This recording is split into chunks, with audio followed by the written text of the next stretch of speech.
2018년 8월 30일 목요일. 오늘은 해파랑길 걷기 6차 27일째입니다. 해파랑길 32코스로 상맹방 해변에서 삼척 해변까지 17km죠. 잠시 내륙 산길을 걷다가 50천변과 바닷가를 따라 여유롭게 가는 길입니다. 에이 알려 좀 주시오. 역사 알려 좀 주시오. 해올. 민박집을 나서자 곧 상맹방 해변이 나타났다. 해파랑길을 걸으며 늘 느끼는 것이지만 아침 바다는 없던 힘도 솟아나게 한다. 가슴을 씻어내는 맑은 공기, 눈부신 푸름, 끝없는 넓음 앞에서 세포 하나하나가 새로 부팅되는 듯하다. 그런데 해질녘 바다는 또 다르다. 지는 단풍처럼 허허롭고 까닭없이 숙연해진다.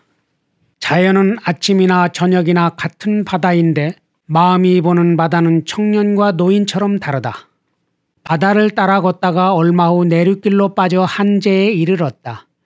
해발 고도가 100여 미터 되는 고개인데 삼척과 강릉을 오갈 때 넘어야 하는 산줄기 중 가장 낮은 곳이다. 신라 실직군 군주였던 이사부 장군과 그의 군대도 이 고개를 넘나들며 활약했을 것이다. 지금은 오르막길 한쪽에 자전거 도로가 설치되어 고개 위 인증센터 표식이 여행객을 막고 있다. 이어 예쁜 펜션과 콘도가 늘어서 있는 5분 해변을 지나 50천으로 접어들었다. 50천은 태백산에서 시작해 59비를 돌아 흐른다고 하여 붙여진 이름이라는데 지금은 6차선 도로를 따라 아파트들과 시멘트 공장이 이어져 있다. 유동인구가 많으니 식당이 있을 터. 여기 어둠에서 점심을 해야겠다. 헌데 웬걸. 떼약볕 아래 40여 분을 헤매다가 겨우 하나를 찾아 들어갔으나 밥이 떨어졌단다. 햇반도 좋다고 사정 아닌 사정을 해도 단호하게 그런 것은 없다는데 마침 식사하던 손님이 칼국수집을 알려준다. 밥을 먹고 싶었지만 지금은 따질 처지가 아니다. 다행히 얼마 가지 않아 다송 칼국수라는 간판이 보였다. 설마 저 집은 밀가루가 떨어지지는 않았겠지. 짊어진 배낭의 무게를 온몸으로 느끼며 2층 식당으로 터덜터덜 올라가 칼국수 한 그릇을 받아드니 벌써 2시가 지났다. 모락모락 김이 나는 부드러운 칼국수에 풋풋한 배추 겉절이가 개눈 감추듯 목구멍으로 잘도 넘어간다. 민생고를 해결하고 50천을 따라 계속 올라가자 맞은편 절벽 위에 유명한 죽서루가 보였다. 비록 나무가 누대를 가리고 있지만 50천이 내려다 보이는 수직바위 절벽에 우뚝 서 있는 누각의 기세가 과연 범상치 않다. 이처럼 죽서루는 절벽 위에 세워져 기둥의 길이가 서로 다르다고 한다. 누각을 둘러보고 나오는데 담장 옆 소나무들 사이로 하얀 표지 대리석이 눈에 띄었다. 송강 정철 가사이터 기념비다. 1991년에 가사문학의 대가 송강 정철을 기리기 위해 2월을 송강 정철이 달로 정하고 세운 기념 표석 2개 중 하나란다. 아닌 게 아니라 죽서루는 관동 팔경에서도 으뜸인데 45세의 강원도 관찰사를 지낸 정철이 흔적이 없다면 이상한 일일 것이다. 관찰사 정철은 금강산과 강원도를 두루 돌아보고 여행기 관동별곡을 지었는데 죽서루 부분은 다음과 같다. 진주관 죽서루 50천 흐른 물이 태백산 그림자를 동해로 담아가니 차라리 한강의 남산에 닿게 하리. 태백산 그림자를 동해로 담아간다.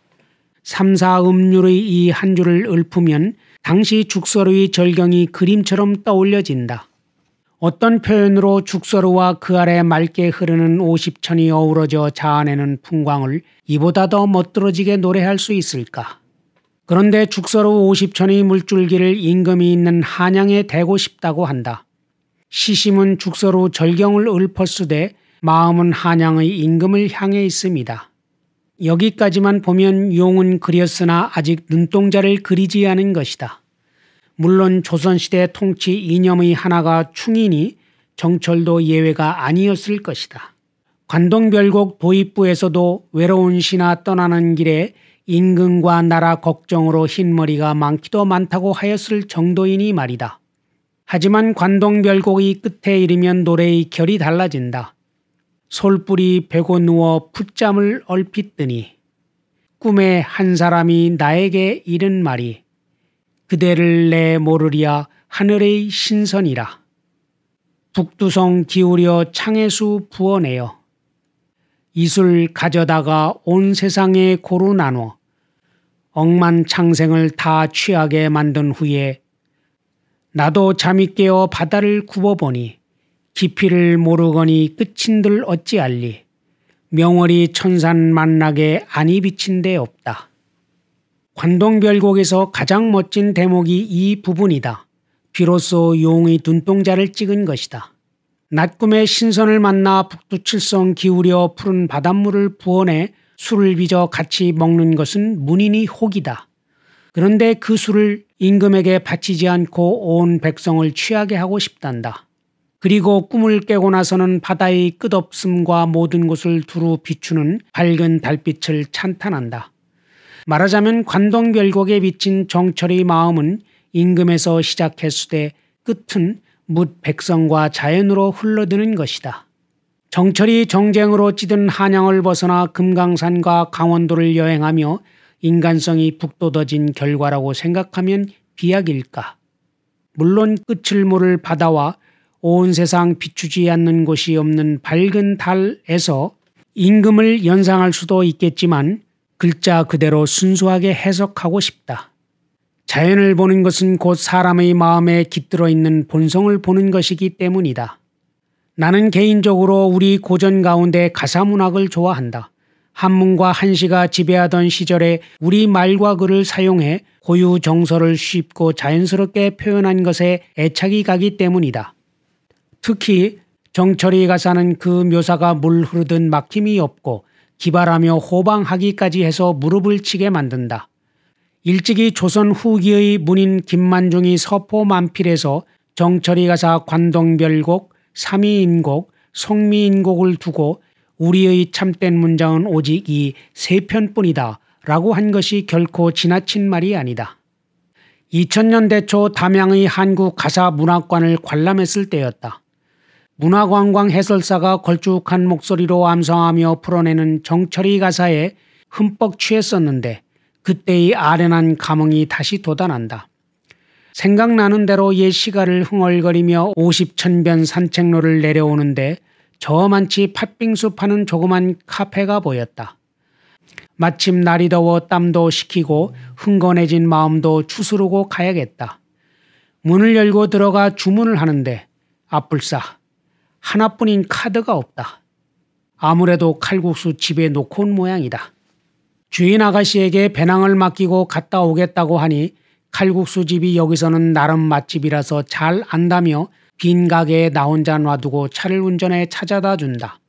농어촌 마을에는 아직 이런 인정이 남아있나 보다.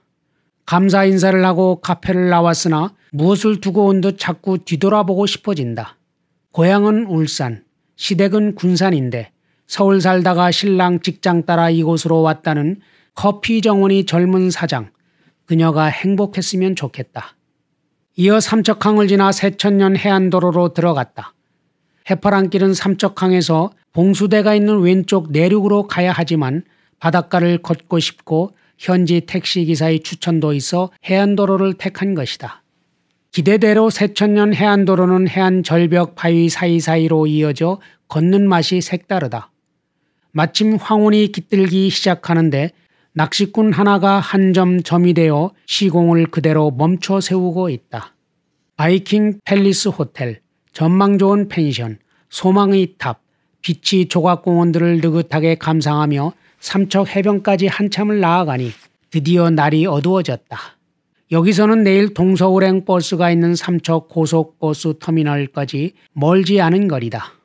다행스레 1층에 식당까지 끼고 있는 민박집 하나가 가까이 보인다. 1타 2피. 오늘 밤 보금자리는 저곳이다. 동행 고맙습니다. 해열이었습니다.